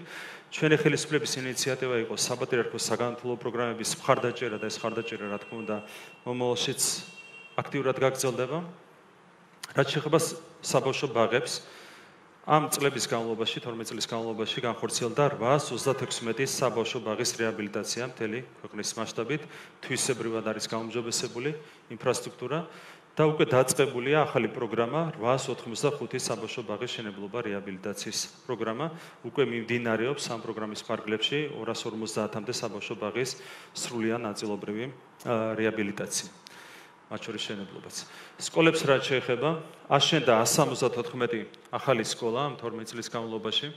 რეაბილიტაცია განხორციელდა 1000-ზე მეტი სკოლის შემთხვევაში, ეს იყო სრულიან ნაწილობრივი რეაბილიტაცია და მიმდინარეობს 96 სკოლის მშენებლობა, 200-ზე მეტი სკოლის რეაბილიტაცია და 4-წლიანი პროგრამის ფარგლებში დაგეგმილია მთლიანობაში 500-ზე მეტი სკოლის მშენებლობა და რეაბილიტაცია. როგორც მოგეხსენებათ, წელს მნიშვნელოვნად გაიზარდა მასწავლებელთა ხელფასები, მანამდეც ჰქონდა მნიშვნელოვანი ზრდა, თუმცა წელს ჰქონდა სწრაფის და საშუალოდ 500 ლარით გაიზარდა მასწავლებელთა ხელფასები საჯარო სკოლებში. ამ მიმართულებით, რა თქმა უნდა, ზრდა მომავალშიც აუცილებლად გაგრძელდება. რაც შეეხება პროფესიულ სასწავლებლებს, 200 მილიონი იქნება გათვალისწინებული შემდეგი 4 წლის განმავლობაში ამ სასწავლებლების შენებლობა, რეაბილიტაციისთვის. მეცნიერების ბიუჯეტი ცალკე რომ გამოვყოთ, 2012 წელს თვლიანი დაფინანსება შეადგენდა 15.4 მილიონ ლარს. 2024 წელს უკვე 78 მილიონ საჭარბებს დაფინანსება და მთლიანობაში 5 მაგია ზრდა და ეს რა თქმა უნდა შემდეგი წლების განმავლობაშიც გაგრძელდება. მინდა წარმოგიდგინოთ ძალიან ამბიციური პროექტი, რომელიც უკავშირდება თბილისისა და ქუთაისის კამპუსებს. როგორც მოგეხსენებათ, დღეს უნივერსიტეტების ინფრასტრუქტურა არ არის სათანადოდ განვითარებული, იმისათვის რომ ქართულ სტუდენტებს საქართველოში ჰქონდეთ თანამედროვე სტანდარტების უნივერსიტეტებში სწავლის საშუალება, დაგეგმილია მნიშვნელოვნად გაფართოვდეს ქუთაისის საერთაშორისო უნივერსიტეტის ინფრასტრუქტურა. დღეისათვის არსებული პროექტების ფარგლებში 5000-მდე არის დაგეგმილი სტუდენტების რაოდენობის ზრდა ინფრასტრუქტურის შესაბამისად და ჩვენი ამოცანაა რომ 20,000 გადასცდეს სტუდენტების რაოდენობა ქუთაისის საერთაშორისო უნივერსიტეტში. ანუ ქუთაისის საერთაშორისო უნივერსიტეტი უნდა გახდეს თანაბარ მნიშვნელოვანი კერა საუნივერსიტეტო განათლების მისაღებად ჩვენს ქვეყანაში. ეს რა თქმა უნდა ქუთაისის განვითარებასაც ძალიან დიდწილად წაადგება, ხელშეუწყობს რეგიონის განვითარებას, ზოგადად რეგიონების თანაბარ განვითარებას. შესაბამისად ამ პროექტს ძალიან დიდ მნიშვნელობას ვანიჭებ და გვაქვს უკვე დაპირება ბატონი ბიზნიავენიშვილის მხრიდან, რომ მისი მხრიდან სერიოზული ინვესტიცია იქნება ჩადებული ამ პროექტის განხორციელებისათვის. და ქუთაისის უნივერსიტეტის გაფართოების პარალელურად ჩვენ გვაქვს ამოცანა, რომ რუსთავის მიმდებარედ თბილისსა და რუსთავს შორის განმოვითაროთ სრულიად ახალი კამპუსი თბილისის სახელმწიფო უნივერსიტეტისათვის, რომელიც იქნება უზრუნველყოფილი მთლიანად თანამედროვე ინფრასტრუქტურით, მათ შორის სასწავლო ინფრასტრუქტურით, საერთო საცხოვრებლებით, სპორტული ინფრასტრუქტურით, ყველაფერი იქნება უზრუნველყოფილი იმისათვის, რომ სტუდენტებს ჰქონდეთ თვითრეალიზების საშუალება. რა თქმა უნდა, ამასთან ერთად გარდა ინფრასტრუქტურის განვითარებისა, პრინციპულად მნიშვნელოვანია თვითონ სწავლების შინაარსის გაუმჯობესება. დღეს გვაქვს უამრავი პრობლემა. ჩვენს უნივერსიტეტებში არ არის დამაკმაყოფილებელი სწავლების ხარისხი, სახელმძღვანელოების ხარისხი, ადამიანური რესურსების კუთხით გვჭირდება სერიოზული განვითარება, ბუნებრივია ინფრასტრუქტურის განვითარებასთან ერთად ყველაფერი გაკეთება იმისათვის, რომ საუნივერსიტეტო რეფორმა განხორციელდეს აბსოლუტურად ყველა მიმართულებით.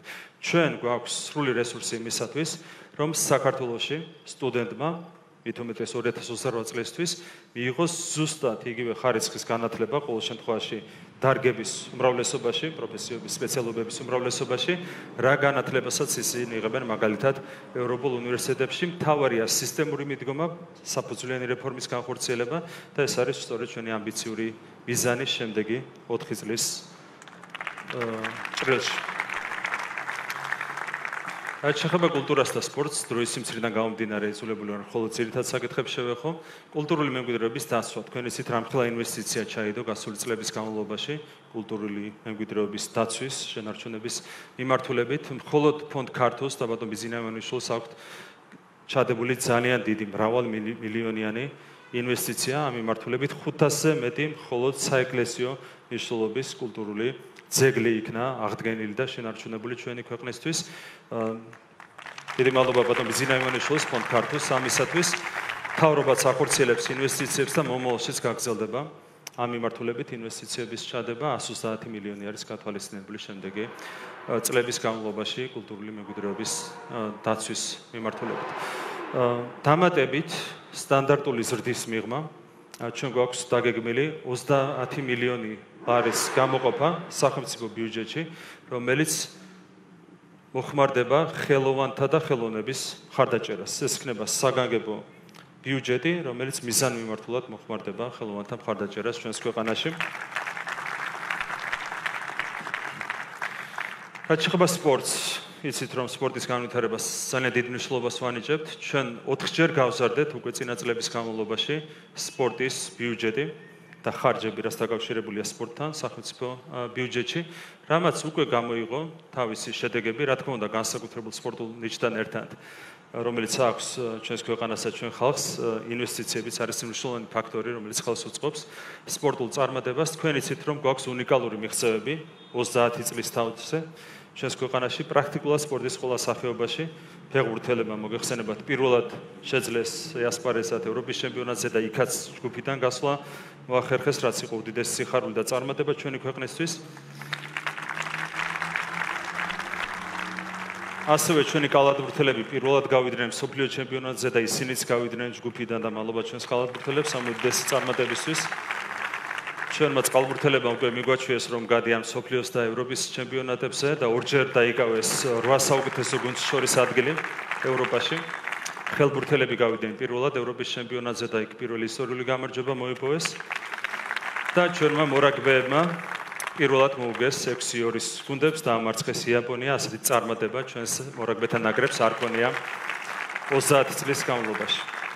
და როგორც მოგეხსენებათ, ეს ახალი ამბავი ოლიმპიელებმა პირველად მიაღწიეს უმაღლეს შედეგს გუნდურ ჩათვლაში, მადლობა ჩვენს ოლიმპიელებს ამისათვის, მათ შორის საკრამსრე ოლიმპიელებს და ანალოგიურად ჩვენმა პარალიმპიელებმა მიაღწიეს უმაღლეს ადგილს გუნდურ ჩათვლაში, მადლობა ჩვენს პარალიმპიელებს ამ უდიდესი წარმატებისთვის. შესაბამისად, ჩვენი ვალია გავაგრძელოთ სპორტის მხარდაჭერა, კიდევ უფრო გავაფართოვოთ სპორტის მხარდაჭერა, რა თქმა უნდა, ზოგადად დაფინანსება გაიზრდება და დავიწყებთ საგანგებო 2 მილიარდიან პროგრამას სპორტული ინფრასტრუქტურის გასავითარებლად.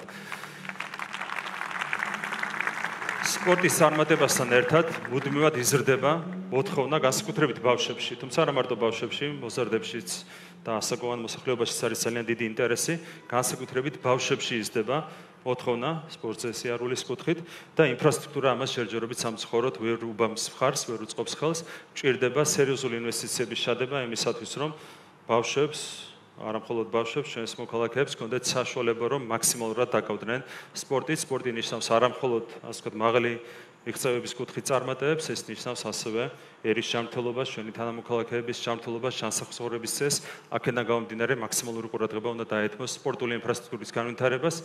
განვითარდება მულტიფუნქციური კომპლექსები ახალი მიდგომით, უნდა მოიცავდეს ყველა მიმართულებას, ყველა სპორტული კომპლექსი, რომელიც აშენდება ქვეყანაში, სპორტული მოედნების, საფეხბურთო სარაგბო მოედნების, სპორტული დარბაზები და შემდეგ მთელი ქვეყნის მასშტაბით სერიოზული ინვესტიცია ჩაიდება სპორტის სფეროში. და ამ კუთხით გვაქვს ერთი მნიშვნელოვანი მეგაპროექტი, რომელიც ცოტა აღიზიანებს ჩვენს ოპოზიციას, თუმცა აუცილებლად განხორციელდება. ეს არის ახალი სტადიონი თბილისისთვის. 70,000 მაყურებელზე გათვლილი სტადიონი, ჩვენ გვაქვს ერთი ამბიციური ამოცანა, რომ თბილისში 2028 წლისთვის უმასპინძლოთ ჩემპიონთა ლიგის ფინალს.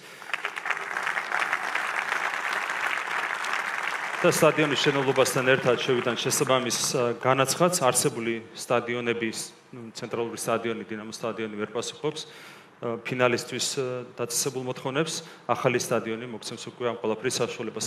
გარდა ამისა, ახალი სტადიონი იქნება სრულად ადაპტირებული როგორც ფეხბურთის საჭიროებებისთვის, ასევე რაგბის საჭიროებებისთვის და ასევე საკონცერტო ინფრასტრუქტურა იქნება სათანადოდ განვითარებული, რის საშუალებასაც დღევანდელი ინფრასტრუქტურა არ გვაძლევს.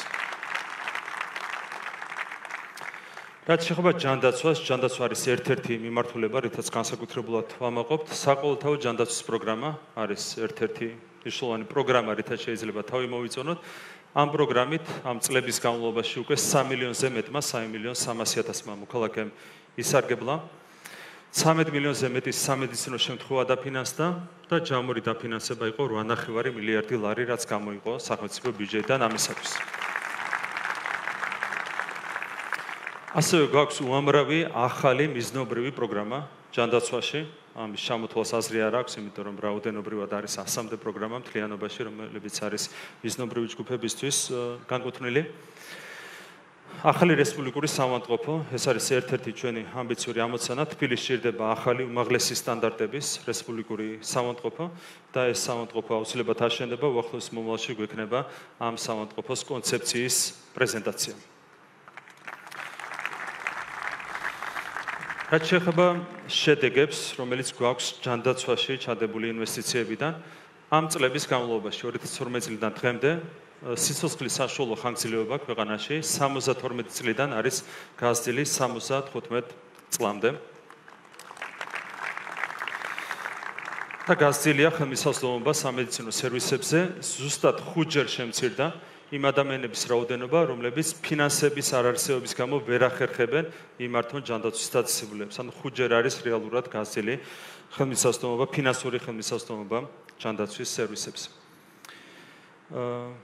რაც შეეხება ბიუჯეტს, ბიუჯეტის მონაცემებიც არის შთამბეჭდავი, 2 მილიარდზე ნაკლები იყო გამოყოფილი ბიუჯეტში ჯანდაცვის და სოციალური მიმართულებით.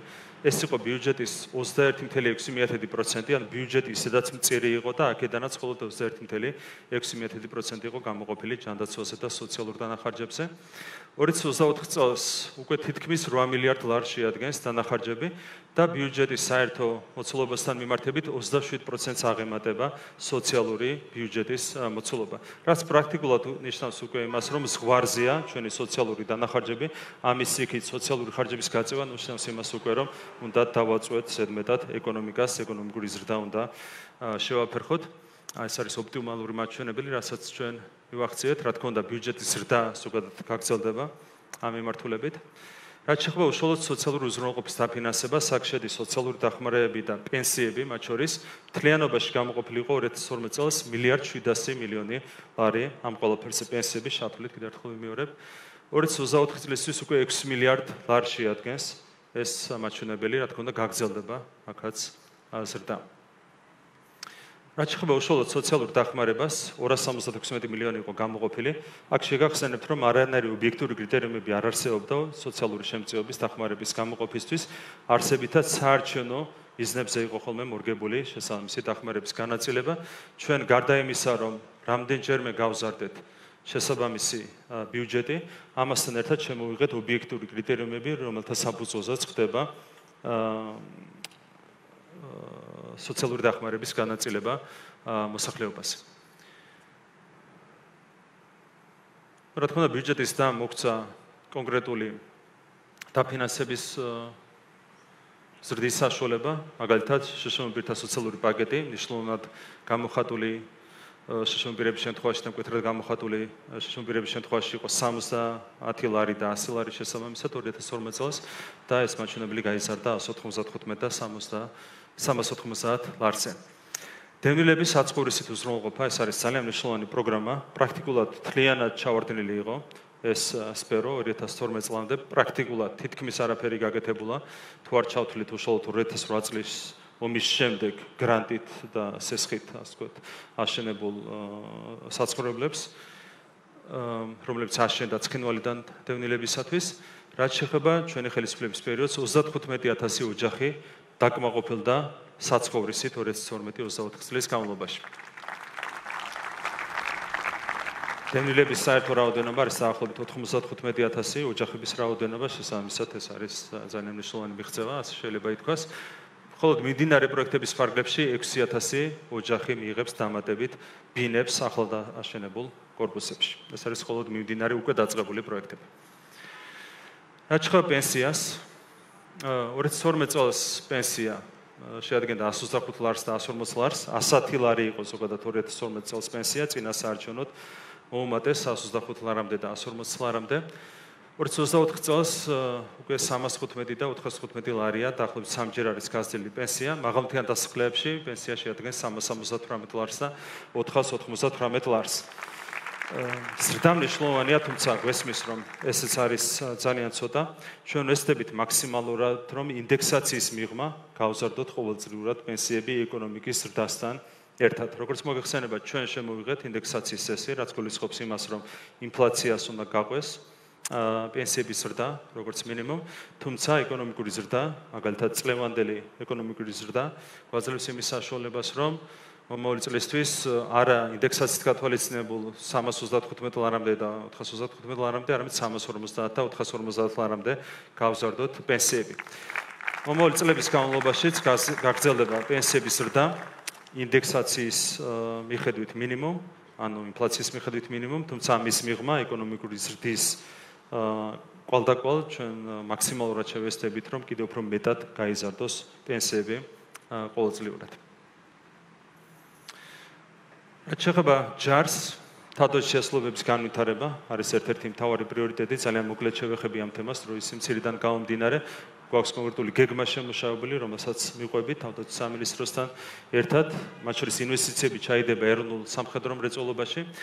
სამხედროების სოციალური მხარდაჭერა, ამ კუთხით ბევრი რამ გაკეთდა და მომავალშიც ბევრი რამ გაკეთდება, მათ შორის განსაკუთრებულ ყურადღებას ვუთმობთ ჯარის ქალაქის პროექტს, რომლითაც 1000-ზე მეტი სამხედრო დამატებით დაგმოყოფილდება შემდეგი წლების განმავლობაში. ინფრასტრუქტურის განვითარება, სამხედრო ბაზები და ეს შემდეგ ეს არის ჩვენი გეგმის ძალიან მნიშვნელოვანი შემადგენელი ნაწილი. ანალოგიურად პოლიციის შემთხვევაში ინფრასტრუქტურის განვითარების კუთხით ძალიან ბევრი რამ გაკეთდა გასული წლების განმავლობაში და აქაც გვაქვს კონკრეტული გეგმები ინფრასტრუქტურის განვითარების კუთხით. მატერიალური ტექნიკური ბაზა ეს ეხება როგორც პოლიციას, ასევე სახელმწიფო სამაშველო სამსახურს. მნიშვნელოვანი განახლება ჰქონდა და შემდეგი წლების განმავლობაში ასევე მნიშვნელოვნად განახლდება მატერიალური ტექნიკური ბაზა და აქაც პოლიციელების სოციალური პირობები, აქაც გვაქვს სალგე პროექტი, პოლიციის ქალაქის პროექტი და ამ მიმართულებითაც გვექნება სერიოზული წინსვლა 1000-ზე მეტი პოლიციელი მიიღებს ბინებს ახლად აშენებულ კორპუსებში. რაც შეეხება საგარეო პოლიტიკას, ჩვენი უმნიშვნელოვანესი ეროვნული ამოცანა, ასე ვიტყოდი, არის ამერიკის შეერთებულ შტატებთან და ევროკავშირთან ურთიერთობების გადატვირთვა.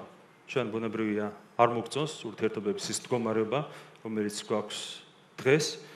ჩვენ მხრიდან ყველა ნაბიჯი იდგება იმისათვის, რომ მოხდეს ურთიერთობების გადატვირთვა და ჩვენ დარწმუნებული ვართ, რომ მომავალ წელს, მას შემდეგ რაც დასრულდება უკრაინაში ომი, შემოხვედრი ნაბიჯებიც იქნება გადადგმული, რაც უზრუნველყოფს ურთიერთობების გადატვირთვას, როგორც ამერიკის შეერთებული შტატების, ისე ევროკავშირის მიმართულებით. ევროინტეგრაცია რჩება ჩვენი ქვეყნის ერთ-ერთ უმთავრეს საგარეო პოლიტიკურ პრიორიტეტად. კიდევ ერთხელ შეგვიძლია გავიმეოროთ, რომ 2030 წლისთვის საქართველოს კანდიდატ ქვეყნებს შორის იქნება ყველაზე მეტად მზად ევროკავშირში გასაწევრიანებლად. უკვე 2028 წლისთვის ჩვენ გვაქვს გეგმა, რომ 90%-ს გადააჭარბოს ასოცირების შეთანხმებით გათვალისწინებული ვალდებულების შესრულებამ და DCFTA-ით გათვალისწინებული ვალდებულების 90%-ზე მეტი იქნება შესრულებული უკვე 2028 წლისთვის, რაც დამატებით ხელშეუწყობს, რა თქმა უნდა, ჩვენი ქვეყნის ევროინტეგრაციას. ნატოსთან თანამშრომლობის გაღრმავება არის ჩვენი ერთ-ერთი უმთავრესი პრიორიტეტი. ჩინეთთან სტრატეგიული პარტნიორობის გაღრმავება, რასაც ძალიან დიდი მნიშვნელობა აქვს, როგორც ეკონომიკური, ისე პოლიტიკური თვალსაზრისით, აქ გვაქვს ძალიან დიდი პროგრესი, შარშან მოეწერა ხელი შესაბამის შეთანხმებას და გვაქვს უკვე კონკრეტული ინიციატივები, რომლებიც არის განხორციელების პროცესში და მადლობა ჩინელ პარტნიორებს ამ მხარდაჭერისთვის. რაც შეეხება სამეზობლო პოლიტიკას, აზერბაიჯანი, სომხეთი, თურქეთი გვაქვს არაჩვეულებრივი ურთიერთობები, კეთილმეზობლური ურთიერთობების სტრატეგიული პარტნიორობა პოლიტიკური კუთხით, რა თქმა უნდა, მომავალშიც გაკეთდება ყველაფერი იმისათვის, რომ გავაღრმავოთ ეს ურთიერთობები, ჩვენი ქვეყანა მაქსიმალურად უწყობს ხელს მშვიდობას ჩვენს ქვეყანაში და ეს იქნება ჩვენი მოდგმა შემდეგი წლების განმავლობაშიც. არაღიარების პოლიტიკა იყო მთელი ამ წლების განმავლობაში ძალიან წარმატებული, როგორც მოგეხსენებათ. 2012 წლისთვის 4 სახელმწიფოს ჰქონდა აღიარებული აფხაზეთის და ეგრეთ წოდებული სამხრეთ ოსეთის ეგრეთ წოდებული დამოუკიდებლობა და ეს 4 სახელმწიფო დარჩა 4 სახელმწიფოდ, რაც არის, რა თქმა უნდა, მთლიანად ხელისუფლების, კონკრეტულად საგარეო საქმეთა სამინისტროს ძალიან დიდი ძალისხმევის შედეგი და დიდი მადლობა სამინისტროს პირადად მინისტრ ბატონ ილია დარჩიაშვილს მათი საქმიანობისთვის. ეს საქმიანობა, რა თქმა უნდა, მომავალშიც ეფექტიანად გაგრძელდება და პრაგმატული პოლიტიკა და რუსეთთან კონფლიქტის მშვიდობიანი დარეგულირება, ესეც არის ერთ-ერთი უმთავრესი პრიორიტეტი. და კიდევ ერთხელ შეჯამება, რითაც დავიწყეთ, იმით მინდა დავამთავრო, რომ არ დავუკარგოთ საერთო სურათი. კიდევ ერთხელ მინდა გავიხსენოთ, სად ვიყავით 2012 წელს, სად ვართ დღეს და სად ვიქნებით 2028 წელს. კიდევ ერთხელ ძირითადი მონაცემები 2012 წელს ჩვენ საქართველოში ჰქონდა სრულფასოვანი ავტორიტარიზმი. თქვენ გახსოვთ რა მდგომარეობა იყო ქვეყანაში, ციხეებში თუ ციხეებს გარეთ ადამიანების წამება, 150 ახალგაზრდა მოკლეს მარტო ქუჩებში, პირდაპირ ქუჩებში, წინა ხელისუფლების წარმომადგენლება, ბიზნესის რეკეტი იყო ჩვეულებრივი მოვლენა, მედიის მიტაცება იყო ჩვეულებრივი მოვლენა, ნულოვანი დემოკრატია, ნულოვანი პოლიტიკური პლურალიზმი, ნულოვანი მედია პლურალიზმი, ეს იყო მდგომარეობა 2012 წლამდე. 2024 წლისთვის ჩვენ გვაქვს უკვე ჩამოყალიბებული დემოკრატიული სისტემა, რა თქმა უნდა, გვაქვს სირთულეები და მთავარი პრობლემა არის ეგრეთ წოდებული პოლარიზაცია, რომელიც თავიდან ბოლომდე არის გარედან თავს მოხვეული. ჩვენ შესაბამისად 2028 წელს შედეგად უნდა მივიღოთ უკვე არაპოლარიზებული დემოკრატია, რომელიც მთლიანად იქნება თავისუფალი ისეთი პოლიტიკური ძალებისგან, რომლებიც პირდაპირ უპირისპირდებიან დემოკრატიულ სისტემასა, დემოკრატიულ ღირებულებებს ჩვენს ქვეყანაში. კიდევ ერთხელ, ჩვენი ეკონომიკა იყო 28 მილიარდი ლარი, უკვე 2024 წელს ხდება 90 მილიარდი ლარი და 2028 წელს გახდება 130 მილიარდი ლარი. ბიუჯეტი იყო 8.5 მილიარდი ლარი, 27.8 მილიარდი არის 2024 წლის ბიუჯეტი, 40 მილიარდს გადააჭარბებს 2028 წელს. უმუშევრობა იყო 26.7%, უკვე განახევრებულია 3.7% და მაქსიმუმ 4%-მდე შემცირდება 2028 წლისთვის. საშუალო ხელფასი 712.5 ლარი, უკვე 2000 ლარს გადააჭარბა და 3500 ლარამდე გაიზრდება 2028 წელს. სიგარები 1.100.000 ადამიანი 30% ცხოვრობდა, სიგარების ხარჯის მიღმა 11.8% არის 2023 წლის მაჩვენებელი ამ შემთხვევაში, 2028 წლისთვის მაქსიმუმ 4% იქნება სიგარები ჩვენს ქვეყანაში. ჯანდაცვაზე იყო ნულოვანი ხელმისაწვდომობა, პრაქტიკულად, აბსოლუტურად შეზღუდული იყო შესაბამისი სერვისები, შემოვიღეთ საყოველთაო ჯანდაცვის პროგრამა და რა თქმა უნდა, გაგრძელდება ამ პროგრამის მუშაობა. კიდევ ერთი მაჩვენებელი არის მნიშვნელოვანი, როცა პენსიებზეა საუბარი, ერთ-ერთი ფაქტორი, რაც არ გვაძლევს საშუალებას, რომ კიდევ უფრო მეტად გავზარდოთ პენსიები, არის ის, რომ წლიდან წლამდე ეზრდება პენსიონერების რაოდენობა. 2012 წელთან შედარებით 155.000-ით არის გაზრდილი საპენსიო ასაკს მიღწეული ადამიანების რაოდენობა.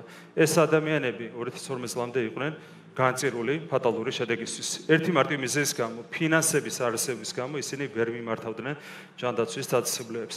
ერთ-ერთი მთავარი მიზეზი, რატომაც გაზრდილია პენსიონერების რაოდენობა, გაზრდილია სიცოცხლის ხანგრძლივობა, არის ის, რომ ჩვენ გვაქვს ფუნდამენტურად გაუმჯობესებული ჯანდაცვის სისტემა, სოციალური სისტემა და გაზრდილია მოსახლეობის კეთილდღეობის ხარისხი.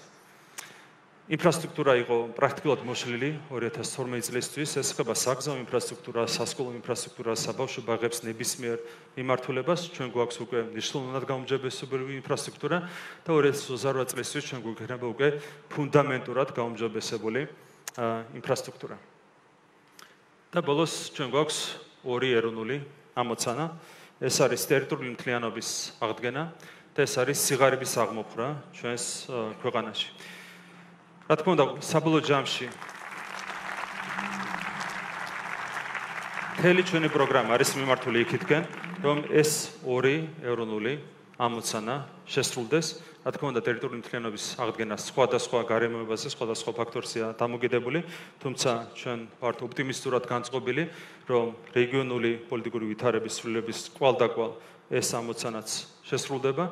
რაც შეეხება სიღარიბის აღმოფხვრას, აქ უფრო მეტად ვართ დამოკიდებული საკუთარ ძალისხმევაზე, როგორც უკვე ვთქვით, 2028 წლისთვის მაქსიმუმ 4% იქნება სიღარიბე ჩვენს ქვეყანაში, რაც ნიშნავს იმას, რომ საშუალო ვადიან პერსპექტივაში სიღარიბე საბოლოოდ აღმოიფხვრება. საბოლოო ჯამში ჩვენ ვფიქრობთ, რომ საშუალო ვადიან პერსპექტივაში შესაძლებელია ეროვნული ამოცანების შესრულება, ამისათვის ჩვენი სამთავრობო გუნდი ყველაფერს გააკეთებს. მხოლოდ მშვიდობით, ღირსებით, კეთილდღეობით ევროპისკენ, ეს არის ჩვენი სლოგანი. რა თქმა უნდა, ყველას უნდა გვესმოდეს, რომ ეს ყველაფერი, რაზეც ჩვენ საუბრობდით, არ იქნება მშვიდობის გარეშე.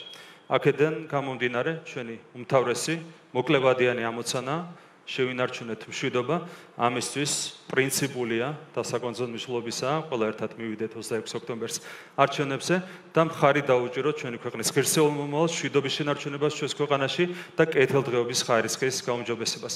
დიდი მადლობა, მინდა გადაგიხადო ყურადღებისთვის. ეს პროგრამა ჩვენი ყველას ერთად განსახორციელებელია, დარწმუნებულია, რომ ყველა ერთად ვიმუშავებთ ამ პროგრამის განხორციელებისთვის. დიდი მადლობა.